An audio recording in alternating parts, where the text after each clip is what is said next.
Hello students, I am Seema Agnihotri from Government Excellence Higher Secondary School, Ratlam.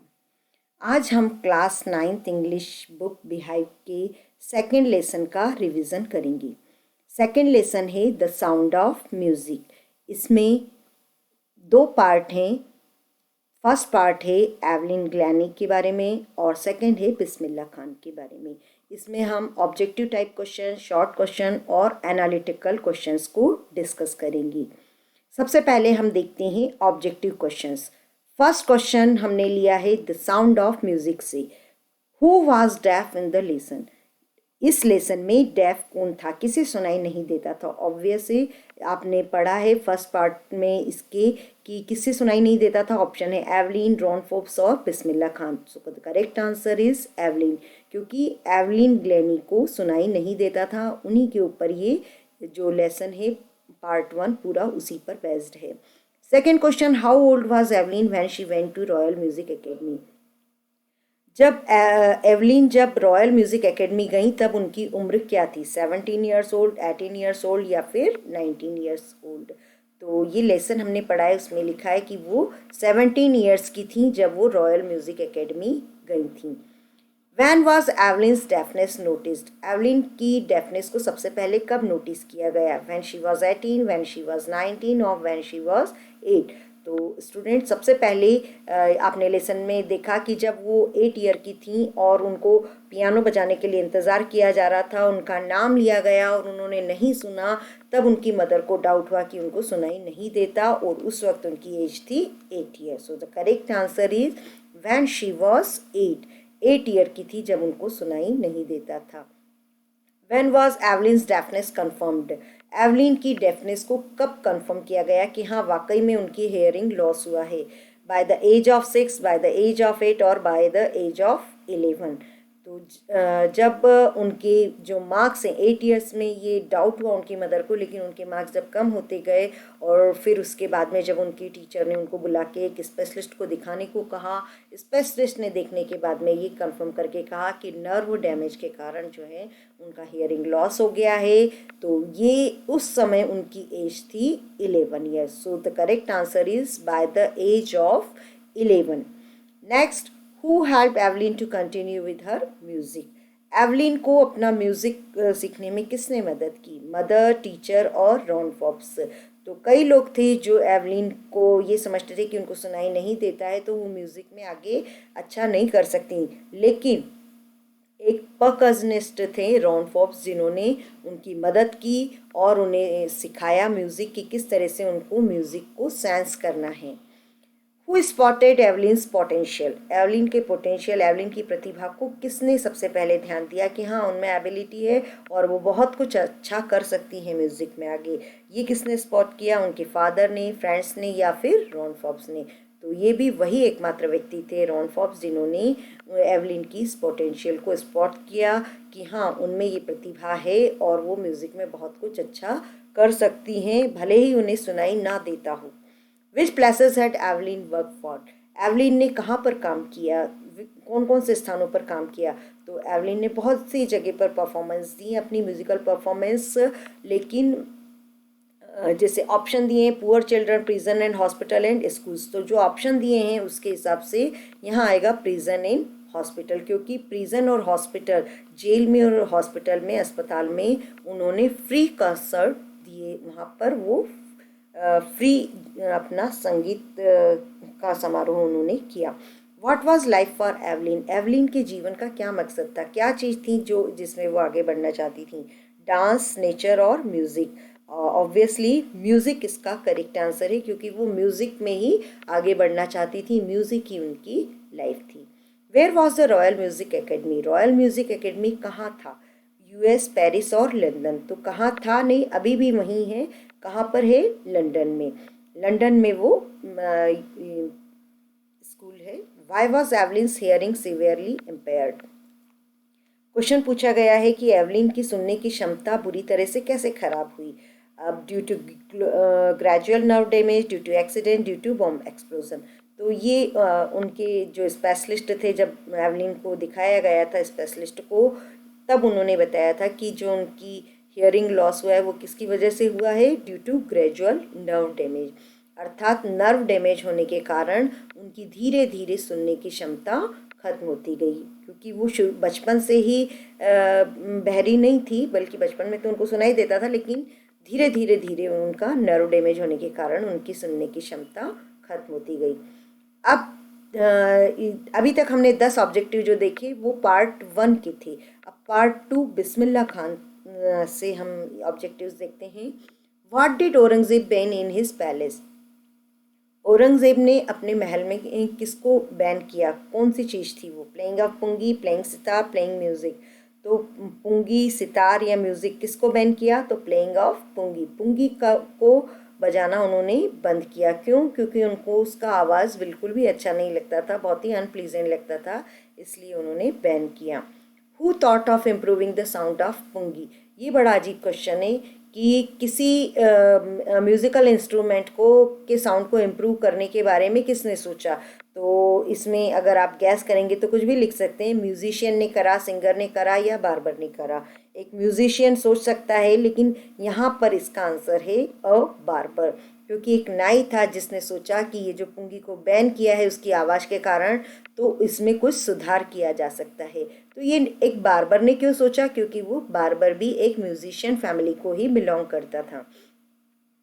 Who change the perception of the shehnai? शहनाई का perception, शहनाई के बारे में राय किसने बदली? तानसेन, एवलिन या फिर बिस्मिल्लाह खान? तो शहनाई जो है पहले ट्रेडिशनली मैरिज और वेडिंग में और टेम्पल्स में बजाई जाती थी, लेकिन बिस्मिल्लाह खान ने उसी क्लासिकल स्टेज पर लाए। तो इसकी शहनाई के बारे में जो राय है वो किसने बदली? बिस्मिल्लाह खान जी ने बदली। नेक्स्ट है when did Bismillah get his first big break? तो बिस्मिल्लाह खान को पहला बड़ा ब्रेक कब मिला? 1938, 45, 1987। उनको पहला अपना बड़ा ब्रेक मिला 1938 में, जब लखनऊ में ऑल इंडिया रेडियो की शुरुआत हुई थी, तब उन्हें अपना पहला ब्रेक मिला। Why did Bismillah refuse to go to the USA?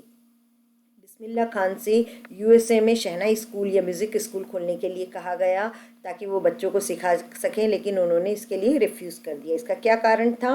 Because the shehnai had no future there, he didn't like the place because of his love for Banaras and river. तो उन्होंने क्यों मना कर दिया? क्योंकि because of his love in Banaras and river, क्योंकि वो बनारस और गंगा नदी को बहुत प्यार करते थे और वो कभी भी इन दोनों को छोड़कर जाना नहीं चाहते थे। वो ये कहते थे कि क्या तुम वहाँ पर USA में गंगा नदी को ला सकोगे, इसलिए वो कभी USA नहीं गए। Where did Bismillah play the shehnai on 15 August 1947? Bismillah ji ने शहनाई 15 अगस्त 1947 को कहाँ बजाई? गंगा घाट, बनारस और नियर रेड फोर्ट। तो वो प्लेस था रेड फोर्ट। रेड फोर्ट पे जब फर्स्ट इंडिपेंडेंस डे सेलिब्रेट किया गया, तब वहाँ पर उन्होंने शहनाई बजाई थी। Shehnai is a refined version of which instrument? शहनाई किसका परिष्कृत रूप है, किसका शुद्ध रूप है? पुंगी, माउथ ऑर्गन या गिटार? तो ये पहले ही बताया गया है कि पुंगी को सुधार कर शहनाई बनाया गया, और इसके लिए उसमें क्या किया गया था? उसको थोड़ा लंबा, थोड़ा ज़्यादा चौड़ा किया गया है, साथ ही उसमें 7 होल भी किए गए थे। Where did Bismillah give his first breakthrough performance? Bismillah Khan को अपना पहला बिग ब्रेक कहाँ मिला? तो ये अभी पहले ही पढ़ा था हमने कि उन्हें कब मिला था? 1938 में, लेकिन कहाँ मिला? At the red fort, at Varanasi, at all India radio. तो वो प्लेस था ऑल इंडिया रेडियो, जब लखनऊ में उसकी शुरुआत हुई थी 1938 में, तब उनको ब्रेक मिला था। What was the source of inspiration for Bismillah? Bismillah Khan के लिए क्या सोर्स ऑफ इंस्पिरेशन था? किससे उनको प्रेरणा मिलती थी? रेड फोर्ट, रॉयल पैलेस या फिर गंगा घाट? तो गंगा घाट इसका करेक्ट आंसर है। वो कहते हैं कि गंगा के घाट से ही उनको इंस्पिरेशन मिलती थी। बिस्मिल्लाह खान वाज कॉल्ड, खान साहब, बिस्मिल्लाह साहब, किंग साहब। बिस्मिल्लाह खान को क्या कहा जाता था? तो उनका एक पॉपुलर नेम था खान साहब। अब हम देखते हैं दूसरे टाइप के ऑब्जेक्टिव क्वेश्चंस। इसमें आपको क्या करना है? Tick the right answer. Option दिए हुए हैं, उसमें सही आंसर आपको बताना है। First one is the shehnai of pungi was a reeded noise maker. Reeded noise maker किसको कहा जाता था? वो था पुंगी। पुंगी को रीडेड नॉइज मेकर क्यों कहा जाता था? क्योंकि ये आवाज़ बहुत तेज करती थी, इसलिए नॉइज मेकर। और रीडेड इसलिए क्योंकि ये एक प्लांट से बनी होती है, जो प्लांट पानी के पास लगता है बड़ा सा, और उसकी लकड़ी से बनी थी, इसलिए इसे रीडेड नॉइज मेकर कहा जाता था। Bismillah Khan a barber Ali Bakhsh transform the pungi into shehnai. किसने पुंगी को शहनाई में बदला? तो वो बिस्मिल्लाह खान थे, बार्बर था, या फिर अली बख्श? तो वो थे एक बार्बर जिन्होंने पुंगी को शहनाई में बदला। Next is Bismillah Khan paternal ancestors were.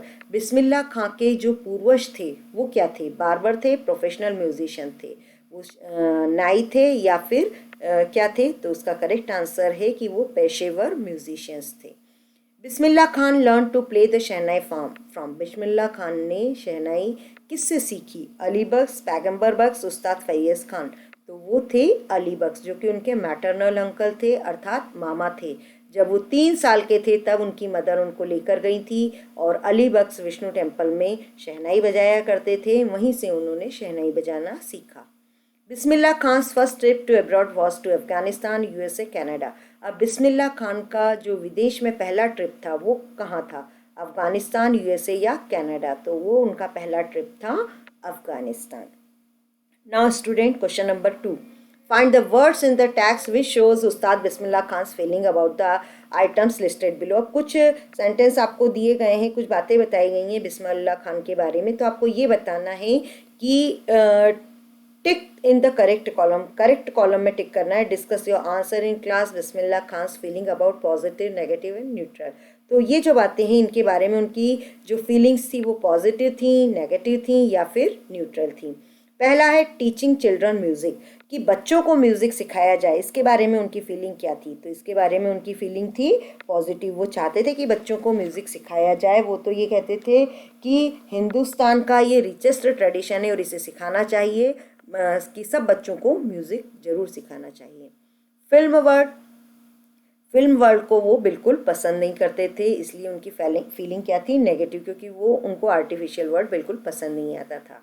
Migrating to the USA, USA जाने के बारे में उनकी फीलिंग्स कैसी थी? नेगेटिव फीलिंग थी, क्योंकि वो यूएसए जाना ही नहीं चाहते थे, वो इंडिया को छोड़कर ही नहीं जाना चाहते थे। प्लेइंग एट टेम्पल्स, टेम्पल्स में जो शहनाई बजाते थे इसके बारे में उनकी फीलिंग्स कैसी थी? न्यूट्रल थी, क्योंकि वो खुद टेम्पल में शहनाई बजाते थे, लेकिन ऐसा उन्होंने आगे कुछ बताया नहीं कि करना चाहिए नहीं करना चाहिए, तो वो फीलिंग उनकी न्यूट्रल है। गेटिंग द भारत रत्न, ये सबसे बड़ा सिविलियन अवार्ड है इंडिया का, तो नेचुरली इसके बारे में भी उनकी फीलिंग पॉजिटिव ही है।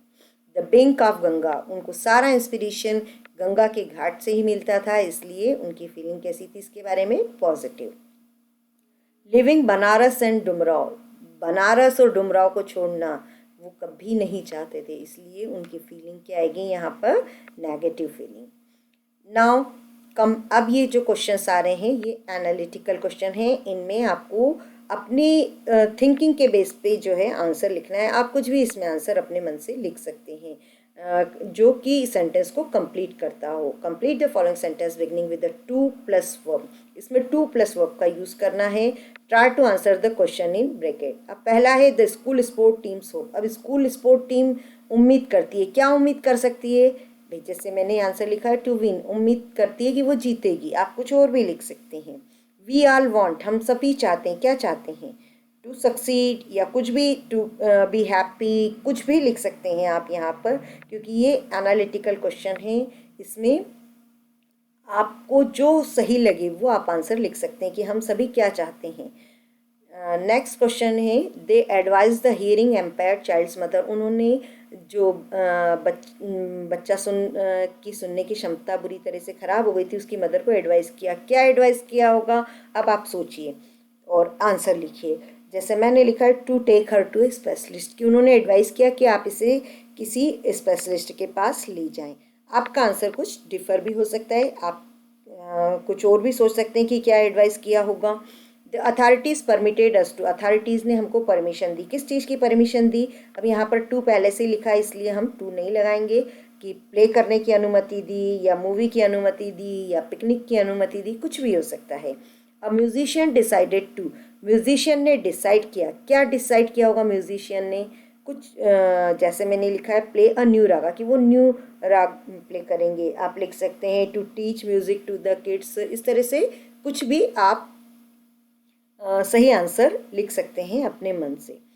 From the text on Bismillah Khan, find the words and phrases that matches this definition and write them down. अब ये कुछ जो है वर्ड्स और फ्रेजेस दिए गए हैं और ये पैराग्राफ दिया गया है कि ये इस पैराग्राफ में लिखा हुआ है, तो यहाँ पर इसके लिए क्या वर्ड यूज़ किया गया है उस पैराग्राफ में, पैराग्राफ से ढूंढ कर आपको लिखना है. The home of royal people, तो ये फर्स्ट पैराग्राफ में इसके लिए क्या वर्ड यूज़ किया गया है, होम ऑफ रॉयल पीपल, यानी कि जहाँ पर जो रॉयल पीपल रहते हैं उनका घर, उसको कहते हैं रॉयल रेजिडेंस. उन्होंने कहा था कि पुंगी को रॉयल रेजिडेंस में बैन किया गया था. The state of being alone, अकेले रहने की स्थिति, ये 5th पैराग्राफ में डिस्कस किया गया है, जब उन्होंने ये कहा था कि वो गंगा के जो घाट हैं वो इनको इंस्पायर करते हैं टू प्रैक्टिस इन सॉलिट्यूड, यानी एकांत के लिए यूज़ किया गया है. A part which is absolutely necessary, एक चीज़ जो बहुत ज़रूरी हो, तो ये 2nd पैराग्राफ में इसके लिए कौन सा वर्ड यूज़ किया गया है, एन इंडिस्पेंसिबल कंपोनेंट. ये शहनाई के लिए यूज़ किया गया था कि शहनाई नॉर्थ वेडिंग का एक इंडिस्पेंसिबल कंपोनेंट था, अति आवश्यक चीज़ थी उनकी वेडिंग की. To do something not done before, ये भी 5th पैराग्राफ में इसको मेंशन किया गया है, कोई वर्ड ऐसा जो ऐसा काम करने के लिए बताए जो पहले नहीं किया गया हो, तो वो है इन्वेंट, जिसमें पहले कोई काम की खोज की गई हो. Without much effort, much effort यानी बिना किसी अधिक प्रयास के, तो क्या आएगा, effortlessly. Quick and in large quantities, 9th paragraph में इसको डिस्कस किया है कि जो तेज़ी से या फिर ज़्यादा मात्रा में आए, तो थिक एंड फास्ट ये फ्रेज यूज़ किया गया है कि उनको जो ऑनर्स थे और रिकग्निशन था वो बहुत क्विकली और लार्ज क्वांटिटीज़ में मिला, यानी थिक एंड फास्ट मिला. अब आपको इनको राइट आंसर्स को टिक करना है. व्हेन समथिंग इज रिवाइव्ड, जब कोई चीज़ पुनर्जीवित होती है तो वो क्या होती है, रिमेन्स डेड या लिव्स अगेन, तो क्या आएगा, पुनर्जीवित के लिए lives again. When a government ban something it wants it, जब कोई गवर्नमेंट कोई चीज़ को बैन करती है तो वो क्या चाहती है, उसको स्टॉप करना चाहते हैं, स्टॉप्ड. करेक्ट आंसर है. When something is considered auspicious, जब कोई चीज़ आपके लिए लकी होती है तो आप उसको क्या करते हैं, वेलकम करते हैं या अवॉइड करते हैं. नेचुरली आप you will welcome it.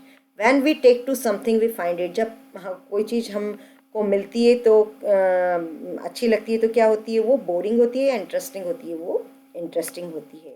When you appreciate something, जब आप किसी चीज़ की तारीफ़ करते हैं तो क्या होती है, वो find it good and useful, तो वो अच्छी होती है और उपयोगी होती है. When you replicate something you do it, जब आप रेप्लिकेट करते हैं, रेप्लिकेट करना यानी कि उसे आप दोबारा करते हैं या नकल करते हैं, तो कब करते हैं उसको, पहली बार करते हैं या दूसरी बार, तो नकल कर रहे हैं तो वो 2nd टाइम ही होगा. When we come in terms with something it is, come in term का मतलब है कि एक सैड सिचुएशन को एक्सेप्ट कर लेना. जब हम किसी दुख को स्वीकार कर लेते हैं तो क्या होता है, नो लॉन्गर अपसेटिंग, फिर हम ज़्यादा निराश नहीं होते. स्टूडेंट्स, अब हम इसके डिस्कस करते हैं short question answers. First part का क्वेश्चन है, how old was Evelyn when she went to the Royal Academy of music. Evelyn कितने वर्ष की थी जब वो रॉयल एकेडमी ऑफ म्यूजिक गई, तो इसका करेक्ट आंसर है 17 ईयर्स ओल्ड. वो 17 वर्ष की थी जब वो रॉयल एकेडमी ऑफ म्यूजिक गई थी. When was her deafness notice, when was it confirm, उनकी डेफनेस को कब पहले नोटिस किया गया और वो कब कन्फर्म हुआ. Her deafness was first notice when she was 8 years old. It was confirm when she was 11. तो 8 साल की थी तब नोटिस किया गया, लेकिन कंफर्म कब हुआ, जब वो 11 वर्ष की हो गई. Who helped her to continue with music, किसने उनकी म्यूजिक कंटिन्यू करने में मदद की. What did he do and say, और उन्होंने क्या किया और क्या कहा. Ron Forbes help her to continue with, Ron Forbes ने मदद की उनको म्यूजिक कंटिन्यू करने में, और उन्होंने क्या कहा. He began by tuning drums to different notes and asked her to sense the sound. उन्होंने अलग अलग नोट्स पर जो है ड्रम्स को ट्यून किया और उनसे कहा कि वो इस साउंड को सेंस करें. Next question, name the various places and causes for which Evelyn perform. अलग अलग प्लेस और कारण बताइए जहाँ पर एवलिन ने परफॉर्म किया. तो उन्होंने कई जगह परफॉर्म किया. Evelyn perform at international level and free concert in prison and hospital. तो इंटरनेशनल लेवल पे परफॉर्म किया और प्रिजन और हॉस्पिटल में फ्री कंसर्ट दिए.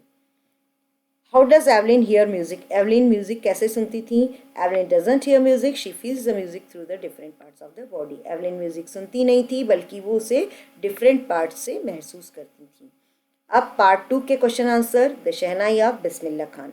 Y did Aurangzeb ban the playing of the pungi, Aurangzeb ने पुंगी का प्लेइंग क्यों बैन किया, क्यों बंद किया? Aurangzeb ban the playing of pungi because it had a shrill and unpleasant sound.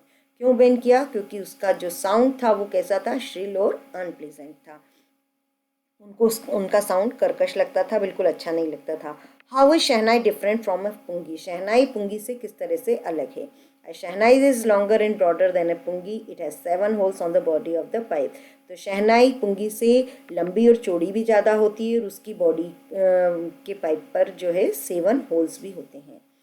Where was the shehnai played traditionally, how did Bismillah Khan change his, शहनाई पहले ट्रेडिशनली कहाँ बजाई जाती थी और बिस्मिल्लाह खान ने इसमें क्या चेंज किया? The shehnai was played traditionally in the temples and wedding, कहाँ बजाई जाती थी? टेम्पल और वेडिंग में बजाई जाती थी। और Bismillah Khan take on to the classical stage, क्या चेंज किया बिस्मिल्लाह खान ने? इसे क्लासिकल स्टेज पर लेकर गए। When and how did Bismillah Khan get his big break, Bismillah Khan को कब और मतलब कैसे बड़ा ब्रेक मिला? Bismillah Khan got his big break with the opening of the All India Radio in Lucknow in 1938। 1938 में ऑल इंडिया रेडियो की शुरुआत लखनऊ में हुई, तब उन्हें अपना बिग ब्रेक मिला।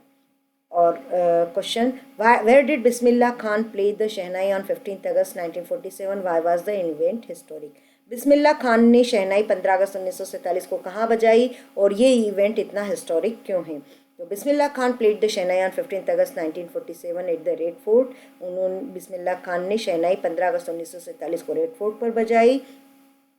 He was the first Indian to greet the nation with his musical instrument। तो ये इवेंट हिस्टोरिक क्यों हुआ स्टूडेंट्स? क्योंकि वो पहले भारतीय थे जिन्होंने अपने म्यूजिकल इंस्ट्रूमेंट के द्वारा इंडिया को ग्रीट किया। And the why did Bismillah Khan refuse to start a shehnai school in the USA, Bismillah Khan ने शहनाई स्कूल यूएसए में शुरू करने के लिए क्यों मना करा? तो इसका कारण ये है कि he refused to start a shehnai school in the USA because he never wanted to live India. उन्होंने शहनाई स्कूल यूएसए में स्टार्ट करने का इसलिए मना करा क्योंकि वो कभी भी भारत को छोड़कर जाना नहीं चाहती थी। क्वेश्चन नंबर 7 और लास्ट क्वेश्चन है ये हमारा। Find at least 2 instances in the text which tell you that Bismillah Khan loves India and Banaras. 2 उदाहरण ऐसे बताइए जिससे ये पता चले कि बिस्मिल्लाह खान को भारत और बनारस को वो बहुत प्यार करती थी। तो पहला उदाहरण है, he says that he Mrs the Holi Ganga and India when he goes abroad. वो कहते हैं कि उन्हें गंगा और भारत याद आता है जब भी वो कभी विदेश में होते हैं। और दूसरी बात ये, when he is in Banaras he remembers the unique मट्ठा ऑफ डुमराव। और वो ये कहते हैं कि जब वो बनारस में होते हैं तब उन्हें डुमराव का यूनिक मट्ठा याद आता है। इसका मतलब है कि वो भारत और बनारस दोनों को ही बहुत प्यार करते थे। ओके स्टूडेंट्स, तो आप ये क्वेश्चन आंसर्स को अच्छे से कर लेंगे। Okay, thank you.